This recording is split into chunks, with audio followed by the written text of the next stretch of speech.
কালকে রাত্রে এমন একটা ঘটনা ঘটতেছিল।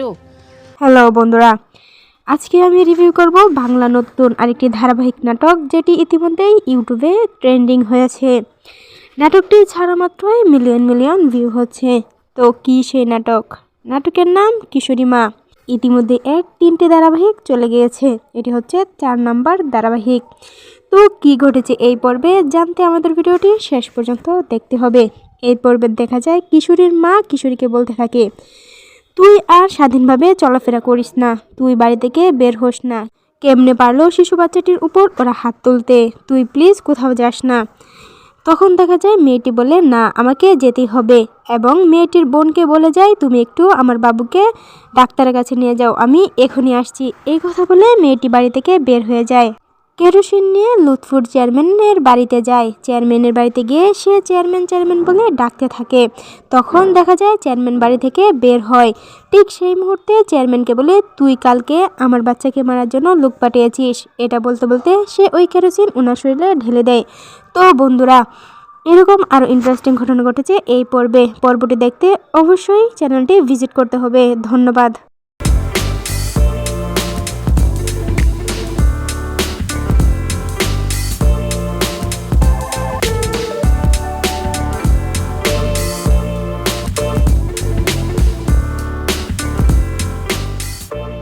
হযরত খিজির ও মুসার চমৎকার যে ঘটনা পড়া হবে আজ। ক্ষমার দশকের তৃতীয় তারাবিহ আজ ১৩তম রোজার প্রস্তুতিতে পড়া হবে আজকের তারাবিহ। আজকের তারাবিহতে হযরত খিজির ও মুসা আলাইহিস সালামের ঐতিহাসিক চমৎকার ঘটনার বর্ণনা পড়বেন হাফেজে কুরআনরা। রোজাদার মুসল্লিদের হৃদয় জ্ঞানে পরিপূর্ণ এই তেলাওয়াতে সিক্ত হবে। আজকের তেলাওয়াতে রয়েছে নিভৃতে মনোবাসনা পূরণ ও জ্ঞান বৃদ্ধির চমৎকার দুটি দোয়া। আজ সূরা কাহফের ৭৫-১১০ নং আয়াত, সূরা মারিয়াম ও সূরা তাহা তিলাওয়াত করা হবে। আজকের তারাবিহতে ঐতিহাসিক অনেক ঘটনার বর্ণনার মাধ্যমে ইহুদি ও খ্রিস্টানদের সামনে নবুয়তের সত্যতা প্রমাণ তুলে ধরেছিলেন বিশ্বনবী সাল্লাল্লাহু আলাইহি ওয়াসাল্লাম। সূরা কাহফ ৭৫-১১০ কুরআনুল কারীমের ১৬ পারার শুরুতেই আল্লাহ তাআলা হযরত মুসা আলাইহিস সালাম ও হযরত খিজির আলাইহিস সালামের ঘটনা বর্ণনা করেছেন, যা সূরা কাহফের শেষাংশে বর্ণিত হয়েছে। তা আজকের তারাবিতে তিলাওয়াত করা হবে। সূরা কাহফে এক বিশেষ জ্ঞানী ব্যক্তির কথা বর্ণিত হয়েছে। আল্লাহ তাআলা হযরত মুসা আলাইহিস সালামকে জ্ঞানের নিগুড় রহস্য ও বিচক্ষণতা জানার জন্য সে ব্যক্তির কাছে যাওয়ার কথা বলেছিলেন। হাদিসের বিখ্যাত গ্রন্থ বুখারীতে এই ব্যক্তির নাম খাদর বলে উল্লেখ করা হয়েছে, যার অর্থ হল সবুজ শ্যামল, অর্থাৎ তিনি যেখানে বসতেন সে স্থানই সবুজ শ্যামল হয়ে যেত। কেউ কেউ ওনাকে আল্লাহর ওলি, আবার কেউ তাকে আল্লাহর নবী হযরত খিজির আলাইহিস সালাম হিসেবে আখ্যায়িত করেছেন। জ্ঞানের পরীক্ষায় জ্ঞানের বিশালতা দেখতে হযরত মুসা আলাইহিস সালাম হযরত খিজির আলাইহিস সালামের শরণাপন্ন হয়েছিলেন। তিনি মুসা আলাইহিস সালামকে বলেছিলেন, আপনি কোনো কাজে প্রশ্ন করবেন না, কিন্তু যখনই কোনো ঘটনা ঘটে তখনই মুসা আলাইহিস সালাম সে সম্পর্কে প্রশ্ন বা বিরোধ মন্তব্য করেন। এভাবে দ্বিতীয় ঘটনায় তিনি প্রশ্ন করার পরই তিনি হযরত খিজির বললেন, তিনি বললেন, আমি কি বলিনি যে আপনি আমার সাথে ধৈর্য ধরে থাকতে পারবেন না। সূরা কাহফ আয়াত ৭৫। মুসা বললেন, এরপর যদি আমি আপনাকে কোনো বিষয়ে প্রশ্ন করি তবে আপনি আমাকে সাথে রাখবেন না, আপনি আমার পক্ষ থেকে অভিযোগ মুক্ত হয়ে গেছেন। সূরা কাহফ আয়াত ৭৬। এর থেকে বড় হযরত মুসা ও খিজির আলাইহিস সালামের কথোপকথন ও ঘটনার বর্ণনা। অতঃপর তারা চলতে লাগল। অবশেষে যখন একটি জনপদের অধিবাসীদের কাছে পৌঁছে তাদের কাছে খাবার চাইল, তখন তারা তাদের আতিথেয়তা করতে অস্বীকার করল। অতঃপর তারা সেখানে একটি পতনোন্মুখ প্রাচীর দেখতে পেলেন, সেটি তিনি সোজা করে দাঁড় করিয়ে দিলেন। মুসা বললেন, পনি ইচ্ছা করলে তাদের কাছ থেকে এর পারিশ্রমিক আদায় করতে পারতেন। সূরা কাহফ আয়াত ৭৭। এবার হযরত খিজির আলাইহিস সালাম তার যাত্রা স্থগিত করে মুসা আলাইহিস সালামকে উল্লেখিত ঘটনাগুলোর বিবরণ তুলে ধরলেন। তিনি বললেন, এখানেই আমার ও আপনার মধ্যে সম্পর্কচ্ছেদ হল। এখন যে বিষয়ে আপনি ধৈর্য ধরতে পারেননি আমি তার তাৎপর্য বলে দিচ্ছি। সূরা কাহফ আয়াত। নৌকা ছিদ্র করে দেয়া নৌকাটির ব্যাপারে, সেটি ছিল কয়েকজন দরিদ্র ব্যক্তির। তারা সমুদ্রে জীবিকা অন্বেষণ করত। আমি ইচ্ছা করলাম যে সেটিকে ত্রুটিযুক্ত নষ্ট করে দেই। কেননা তাদের অপরদিকে নদীর ওপারে ছিল এক বাদশাহ। সে বলপ্রয়োগে প্রত্যেকটি ভালো নৌকা ছিনিয়ে নিত। সূরা কাহফ আয়াত ৭৯। এর থেকে বড় ছোট বাচ্চাকে মেরে ফেলার কারণ বালকটির ব্যাপার, তার পিতা মাতা ছিল ঈমানদার। আমি আশঙ্কা করলাম যে সে বড় হয়ে অবাধ্যতা ও কুফর দ্বারা তাদেরকে প্রভাবিত করবে। তারপর আমি ইচ্ছা করলাম যে তাদের পালনকর্তা তাদেরকে মহত্তর, তার চাইতে পবিত্রতায় ও ভালবাসায় ঘনিষ্ঠতর একটি শ্রেষ্ঠ সন্তান দান করুক। সূরা কাহফ আয়াত ৮০-৮১। প্রাচীর সোজা করে দেয়া কারণ প্রাচীরের ব্যাপার, সেটি ছিল নগরের দুজন পিতৃহীন বালকের। এর নিচে ছিল তাদের বাবার রেখে যাওয়া গুপ্তধন এবং তাদের পিতা ছিল সৎকর্মপরায়ণ। সুতরাং আপনার পালনকর্তা দায়বশত ইচ্ছা করলেন যে তারা যৌবনে পদার্পণ করুক এবং নিজেদের গুপ্তধন উদ্ধার করুক। আমি নিজ মতে এটা করিনি। আপনি যে বিষয়ে ধৈর্য ধারণ করতে অক্ষম হয়েছিলেন, এই হলো তার ব্যাখ্যা। সূরা কাহফ আয়াত ৮২। ন্যায়পরায়ণ বাদশাহ জুলকারনাইনের পরিচয় বর্ণনা। রাসূলুল্লাহ সাল্লাল্লাহু আলাইহি ওয়াসাল্লামের কাছে নবুয়তের সত্যতায় বাদশাহ জুলকারনাইনের ঘটনা সম্পর্কে জানতে চাওয়া হলে আল্লাহ তাআলা প্রিয় নবীকে বাদশাহ জুলকারনাইনের কিছু বর্ণনা দেন। আল্লাহ তাআলা বলেন, তারা আপনাকে জুলকারনাইন সম্পর্কে জিজ্ঞাসা করে, বলুন আমি তোমাদের কাছে তার কিছু অবস্থা বর্ণনা করব। সূরা কাহফ আয়াত ৮৩। আমি তাকে পৃথিবীতে প্রতিষ্ঠিত করেছিলাম এবং প্রত্যেক বিষয়ের কারোপকরণ দান করেছিলাম। অতঃপর তিনি এক কারোপকরণ অবলম্বন করলেন। সূরা কাহফ আয়াত ৮৫। অবশেষে তিনি যখন সূর্যের অস্তাচলে পৌঁছলেন, তখন তিনি সূর্যকে এক পঙ্কিল জলাশয়ে অস্ত যেতে দেখলেন এবং তিনি সেখানে এক সম্প্রদায়কে দেখতে পেলেন। আমি বললাম, হে জুলকারনাইন, আপনি তাদেরকে শাস্তি দিতে পারেন অথবা তাদেরকে সদয়ভাবে গ্রহণ করতে পারেন। সূরা কাহফ আয়াত ৮৬। তিনি বললেন যে কেউ সীমালঙ্ঘনকারী হবে আমি তাকে শাস্তি দেব। অতঃপর তিনি তার পালনকর্তাদের কাছে ফিরে যাবেন, তিনি তাকে কঠোর শাস্তি দেবেন। আর যে বিশ্বাস স্থাপন করে ও সৎকর্ম করে তার জন্য প্রতিদান রয়েছে কল্যাণ এবং আমার কাজে তাকে সহজ নির্দেশ দেব। সূরা কাহফ আয়াত ৮৭-৮৮। ইয়াজুজ মাজুজের পরিচয় বর্ণনা। তারা বলল, হে জুলকারনাইন, ইয়াজুজ ও মাজুজ দেশে অশান্তি সৃষ্টি করেছে। আপনি বললে আমরা আপনার জন্য কিছু কর ধার্য করব এই শর্তে যে আপনি আমাদের ও তাদের মধ্যে একটি প্রাচীর নির্মাণ করে দেবেন। সূরা কাহফ আয়াত ৯৪। বাদশাহ জুলকারনাইন কর্তৃক নির্মিত প্রাচীরের বর্ণনা। তিনি বললেন, আমার পালনকর্তা আমাকে যে সামর্থ্য দিয়েছেন তাই যথেষ্ট। অতএব তোমরা আমাকে শ্রম দিয়ে সাহায্য কর, আমি তোমাদের ও তাদের মধ্যে একটি সুদৃঢ় প্রাচীর নির্মাণ করে দেব। তোমরা আমাকে লোহার পাত এনে দাও। অবশেষে যখন পাহাড়ের মধ্যবর্তী ফাঁকা স্থান পূর্ণ হয়ে গেল, তখন তিনি বললেন, তোমরা হাপড়ে দম দিতে থাক। অবশেষে যখন তা আগুনে পরিণত হল, তখন তিনি বললেন, তোমরা গলিত তামা নিয়ে এস, আমি তা এর উপরে ঢেলে দেই। অতঃপর ইয়াজুজ ও মাজুজ তার উপরে আরোহণ করতে পারল না এবং তা ভেদ করতেও সক্ষম হল না। সূরা কাহফ ৯৫-৯৭। সূরার শেষ আয়াতে প্রিয়নবী সাল্লাল্লাহু আলাইহি ওয়াসাল্লামকে আল্লাহ তাআলা এই মর্মে নির্দেশ করেন যে মানুষ যেন ভালো কাজ করার পাশাপাশি আল্লাহর সঙ্গে কাউকে শরিক না করে। আল্লাহ তাআলা বলেন, হে রাসূল, আপনি বলুন আমিও তোমাদের মতোই একজন মানুষ। আমার প্রতি প্রত্যাদেশ হয় যে তোমাদের ইলাহই একমাত্র ইলাহ। অতএব যে ব্যক্তি তার পালনকর্তাদের সাক্ষাৎ কামনা করে সে যেন সৎকর্ম সম্পাদন করে এবং তার পালনকর্তাদের ইবাদাতে কাউকে শরিক না করে। সূরা কাহফ আয়াত ১১০। সূরা মারিয়াম ১-৯৮। সূরা কাহফের মতো এই সূরাটিতেও অত্যন্ত বিস্ময়কর ঘটনা ও বিষয়বস্তু সন্নিবেশিত হয়েছে। সম্ভবত এই কারণে এই সূরাটিকে সূরা কাহফের পরে স্থান দেয়া হয়েছে। এই সূরাটিও তাওহীদের প্রতি বিশ্বাসের মাত্রা বাড়িয়ে দিয়েছে, যা আল্লাহর একাত্মবাদের সাক্ষী। এই সূরায় আলোচিত বিষয়ের সূচিসমূহ সংক্ষেপে তুলে ধরা হলো। এর থেকে বড় হযরত জাকারিয়া আলাইহিস সালাম যেভাবে নিভৃতে আল্লাহর কাছে ছেলে সন্তানের আবেদন করেছিলেন, হে আমার পালনকর্তা, আমার অস্থি বয়স ভারাবন্ত হয়েছে, বার্ধক্যে মস্তক সুশুভ্র হয়েছে, হে আমার পালনকর্তা, আপনাকে ডেকে আমি কখনো বিফল মনোরথ হইনি। সূরা মারিয়াম আয়াত ৩-৪। এই সূরায় হযরত মারিয়াম এর সন্তান জন্মদানের বিষয়টিও উঠে এসেছে। হযরত ঈসা আলাইহিস সালাম মায়ের সতীত্ব ও পবিত্রতার কথা বর্ণনা করেছেন। আল্লাহ বলেন, অতঃপর তিনি সন্তানকে নিয়ে তার সম্প্রদায়ের কাছে উপস্থিত হলেন। তারা বলল, হে মারিয়াম, তুমি একটি অঘটন ঘটিয়ে বসেছ। হে হারুন ভাগ্নি, তোমার পিতা অসৎ ব্যক্তি ছিলেন না এবং তোমার মাতাও ছিল না ব্যভিচারিণী। অতঃপর তিনি হাতে সন্তানের দিকে ইঙ্গিত করলেন। তারা বলল, যে কোলের শিশু তার সাথে আমরা কেমন করে কথা বলবো?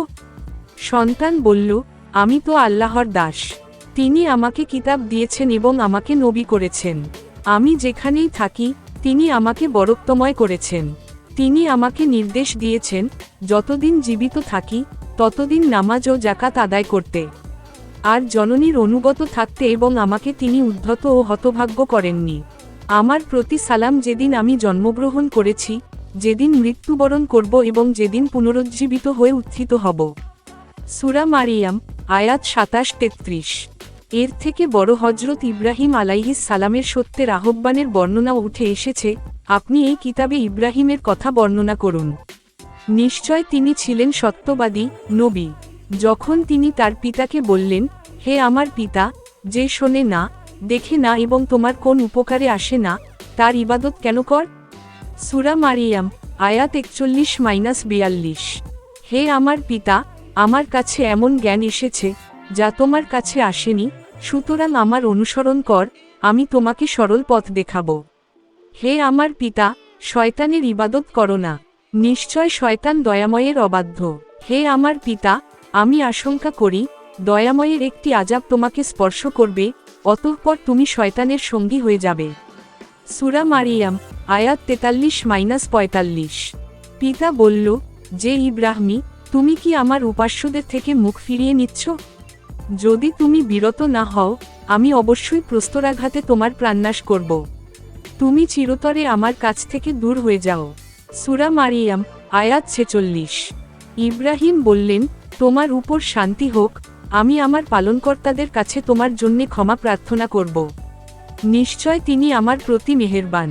আমি পরিত্যাগ করছি তোমাদেরকে এবং তোমরা আল্লাহ ব্যতীত যাদের ইবাদত কর তাদেরকে, আমি আমার পালনকর্তাদের ইবাদত করব।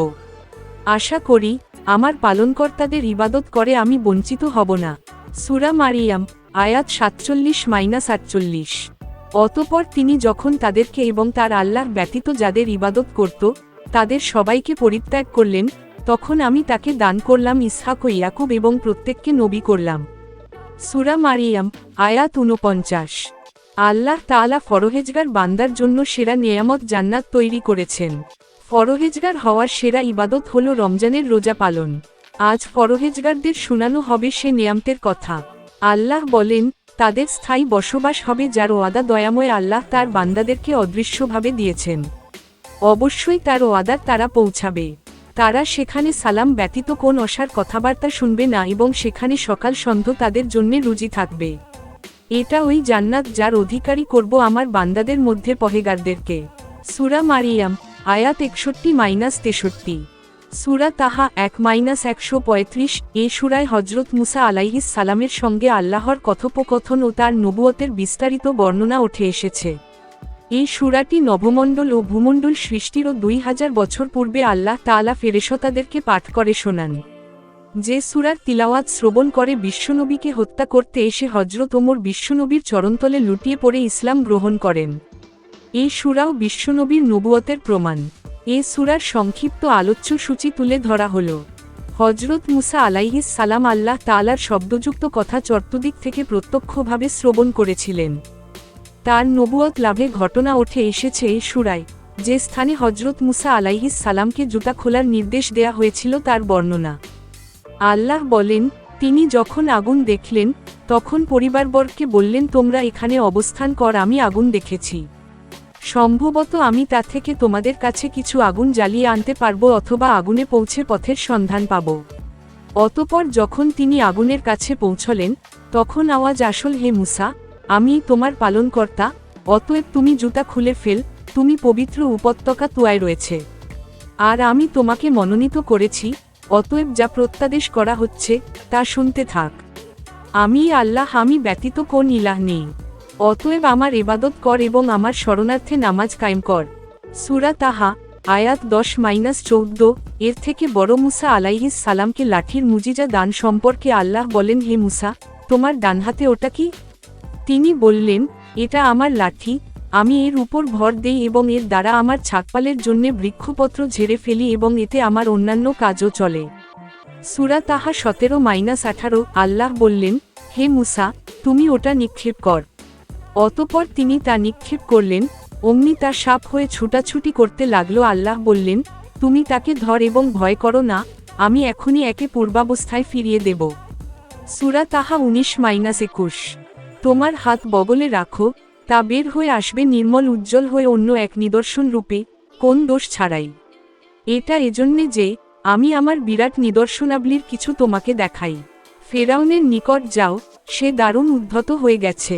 সূরা তাহা 22-24 এর থেকে বড় হজরত মুসা আলাইহিস সালামের দোয়া। জ্ঞান বৃদ্ধিতে যে দোয়া পড়ে মুমিন মুসলমান।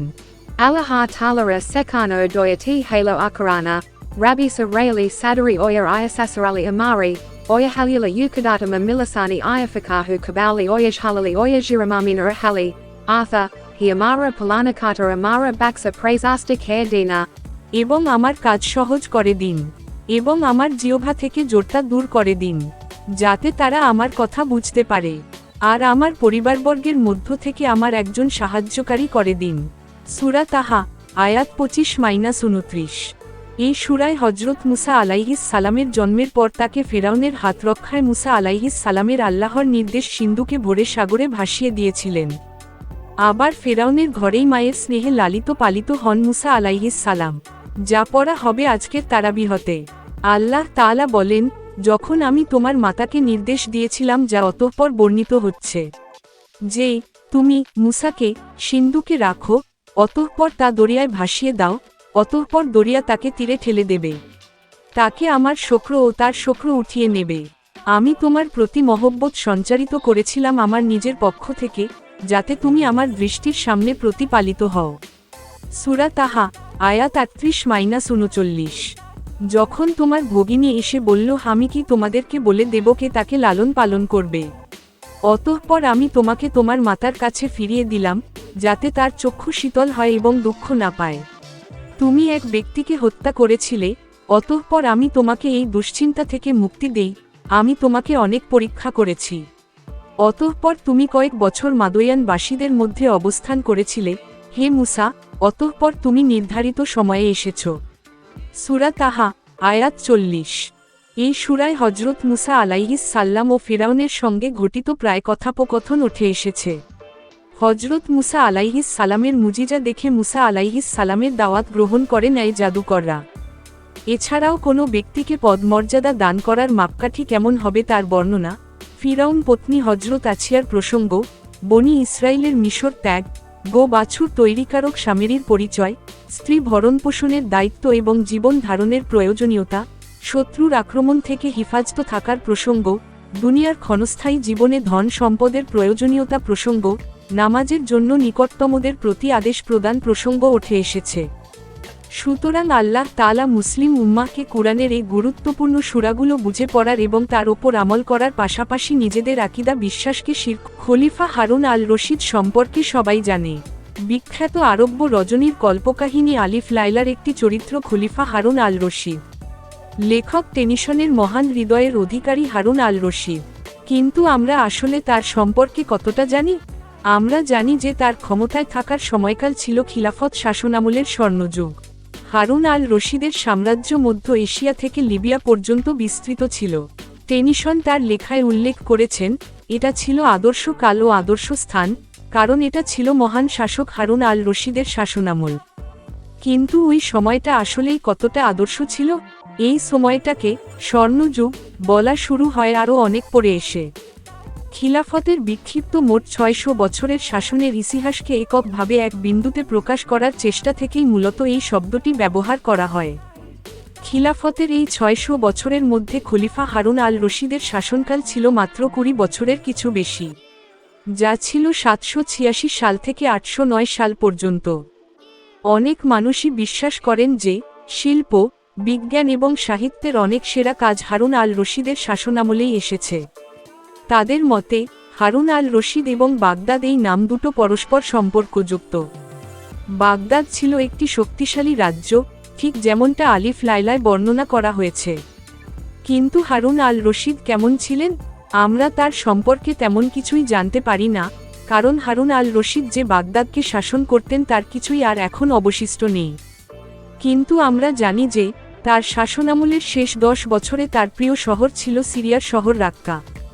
এটি বাগদাদ থেকে উত্তর দিকে এবং খিলাফত সাম্রাজ্য ও বাইজেন্টাইন সাম্রাজ্যের সীমান্তের কাছে অবস্থিত ছিল। প্রত্নতত্ত্ববিদরা রাক্কায় শুধু প্রাসাদের ধ্বংসাবশেষই খুঁজে পাননি, বরং সেখানে তারা কারখানারও সন্ধান পেয়েছেন। 8ম শতকে কারখানা থাকার বিষয়টি নিঃসন্দেহে আগ্রহ উদ্দীপক, কিন্তু এই অঞ্চলে শিল্প গড়ে ওঠার পেছনে হারুন আল রশিদের কতটা হাত ছিল তা জানা যায় না।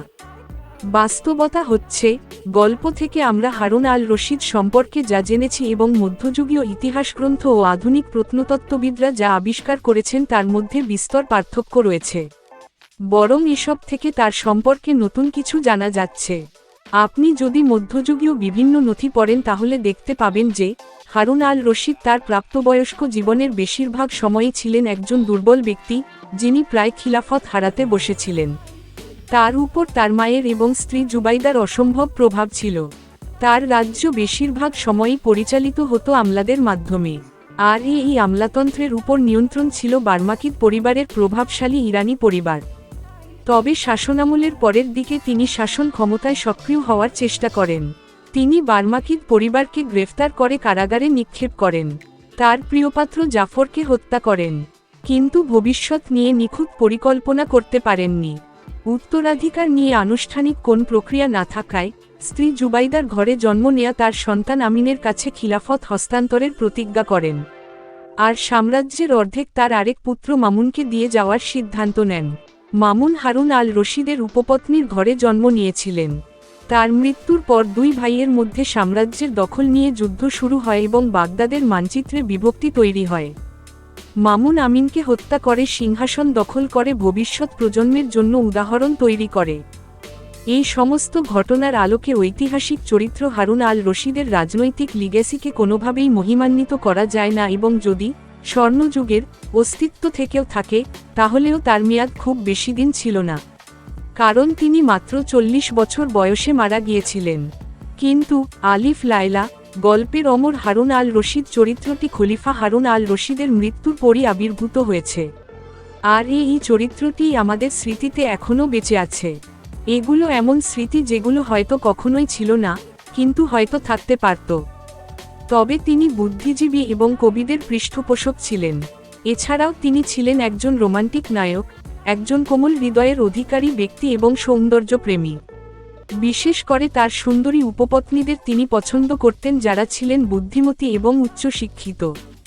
গান এবং কবিতা চর্চার সুযোগ ছিল তাদের।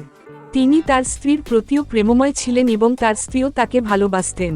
তার স্ত্রী জুবাইদা ছিলেন একজন বুদ্ধিমতী, মহৎ এবং গুণী নারী। স্বামীর ভালো ও খারাপ সময়ে তিনি সঙ্গে থেকেছেন। তিনি জনহিতকর অনেক কাজও করেছেন, বিশেষ করে মক্কা থেকে মদিনায় যাওয়ার রাস্তা তৈরি করেছেন এবং এর জন্য তিনি স্মরণীয় হয়ে রয়েছেন। হারুন আল রশিদ আজও শুধু গল্পেই জীবিত রয়েছেন তা নয়, বরং আরবের টেলিভিশন চ্যানেলগুলোতে তাকে নিয়ে দীর্ঘ নাটক প্রদর্শিত হয়, যেগুলো ইউটিউবেও সহজলভ্য। টেলিভিশনের এই নাটকগুলোতে হারুন আল রশিদ, তার পরিবার, দরবার এবং প্রজাদেরকে জীবন্ত করে তোলা হয়েছে, যেখানে তারা তাদের জীবনের ট্র্যাজেডি বা বিপর্যয়ের মুখোমুখি হয় এবং তাদের আনুগত্যকে পরীক্ষা করা হয়। তারা সহিংসতায় পরিপূর্ণ পরিবেশে বসবাস করে। টেলিভিশনে হারুন আল রশিদ এবং তার সমসাময়িক কালের যে চিত্র তুলে ধরা হয় তা অনেকটা আজকের আরবদের কাছে একটি আয়না চিত্র তুলে ধরার মতো। মধ্যযুগীয় কাহিনী এবং টেলিভিশনের হারুনের সাথে শেক্সপিয়ারের ঐতিহাসিক নাটকের চরিত্রের মধ্যে কিছু মিল রয়েছে। এগুলোর কেন্দ্রে থাকে গল্প বা ড্রামা, সম্ভাবনা ও জীবনাদর্শ, যার সাথে আমরা মোটামুটি সবাই পরিচিত। কিন্তু ঐতিহাসিক হারুন আল রশিদ আর গল্পের হারুন আল রশিদ কি আসলে একই ব্যক্তি? ইতিহাসবিদেরা একমত জানিয়ে বলেছেন, হারুন আল রশিদ সম্ভ্রান্ত পরিবারের ছেলে ছিলেন। তার মা খিজরান ছিলেন একজন কৃতদাসী। তার বাবা খলিফা আল মাহদি ছিলেন ক্ষমতাবান ব্যক্তি এবং তিনি খিজরানকে মুক্ত করে তাকে বিয়ে করেছিলেন। সূচনা এত রোমান্টিক হলেও পরে তা বেশি দিন টেকেনি। আল মাহদি খুব অল্প বয়সে মারা যান। খিজরানের সাথে তার 2 ছেলে হয়। এরা দুজনই পালাক্রমে খলিফা হন। নামাজের গুরুত্ব ও সৌন্দর্য। ইসলামের প্রতিটি বিধান ও আমলের মধ্যেই যৌক্তিকতা ও সৌন্দর্য নিহিত রয়েছে। ইসলামে এমন কোনো আমল নেই যা মুসলমানের জন্য পালন করা কষ্টকর। ইসলামে 5টি স্তম্ভ রয়েছে: কালেমা, নামাজ, রোজা, হজ্জ ও জাকাত।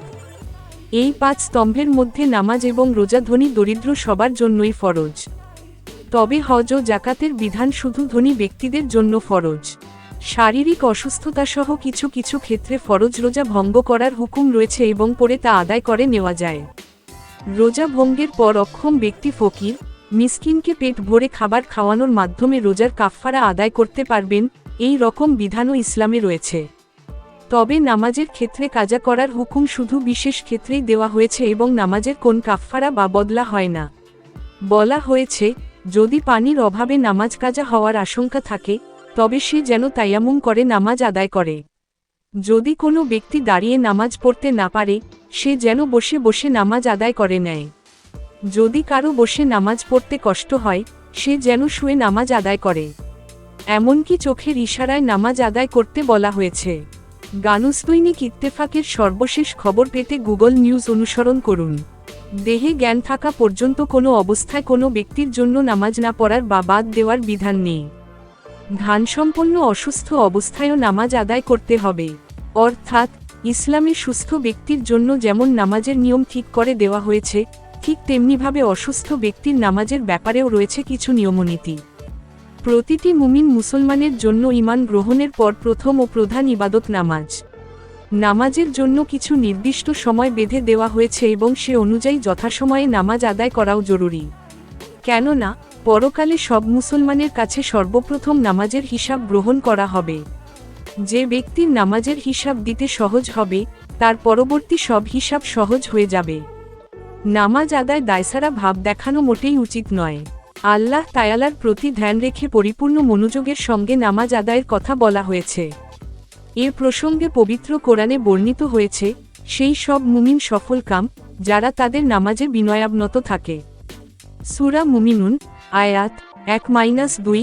সঠিকভাবে নামাজ আদায় ও মনোযোগ ধরে রাখার ব্যাপারে এক হাদিসে বর্ণিত হয়েছে, রাসূলুল্লাহ এর কাছে জনৈক ব্যক্তি সংক্ষিপ্ত উপদেশ কামনা করলে তিনি তাকে বলেন, যখন তুমি নামাজে দণ্ডায়মান হবে তখন এমনভাবে নামাজ আদায় করো যেন এটিই তোমার জীবনের শেষ নামাজ।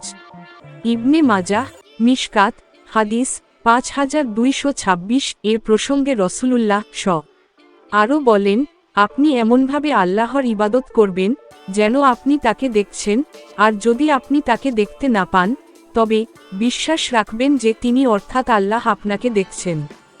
প্রতিদিন সিজদা দিয়ে বান্দা এটি প্রমাণ করে যে সে একমাত্র আল্লাহর কাছেই আত্মসমর্পণ করেছে এবং আল্লাহ ছাড়া অন্য কারো আনুগত্য করে না। একমাত্র নামাজের মাধ্যমেই মহান রবের কাছাকাছি আসা যায়। একমাত্র নামাজের মাধ্যমেই বান্দা তার প্রভুর সঙ্গে সরাসরি কথা বলার সুযোগ পায়।